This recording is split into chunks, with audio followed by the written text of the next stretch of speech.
Verdere bewyse dat die klimaat lekker warm voor die vloed was, is die ontdekking van verskeie plantfossiele reg oor die wêreld, selfs onder Antarktika se yslaag, waar steenkoolsome ontdek is. Steenkool is plantmateriaal wat gefossileer het en hierdie steenkoolsome bevat plante groei wat nie vandag meer in die koue poolstreke voorkom nie, maar wel in warmer streke. Hierdie plantfossiele wys dus vir ons dat die aarde voor die vloed lekker warm was, selfs tot in daardie dele wat ons vandag die poolstreke noem.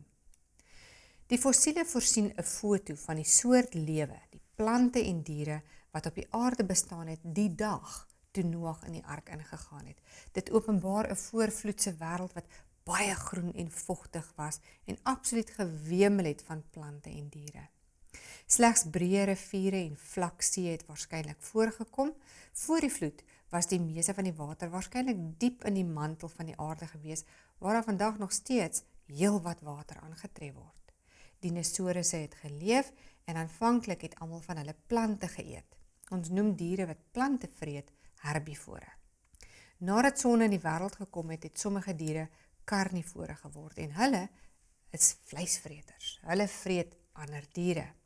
Die vleisvretende dinosourusse het waarskynlik meestal die groot plantvretende dinosourusse aangeval. Hoe dit ook al sy, die sondeval van die mensdom het die hele skepping baie nadelig beïnvloed, want voor die sondeval het al die diere plante gevreet, nie mekaar nie. Dit moet julle veral weet, dat daar aan die einde van die dae spotters sal kom, wat volgens hulle eie begeerlikhede wandel en sê, waar is die belofte van sy wederkoms? Want vandat die vaders ontslaap het, bly alles soos dit was van die begin van die skepping af. Want moeswillig vergeet hulle dat daar van lankal af hemele was en 'n aarde wat uit water en deur water ontstaan het deur die woord van God, waardeur die toenmalige wêreld met water oorstroom is en vergaan het.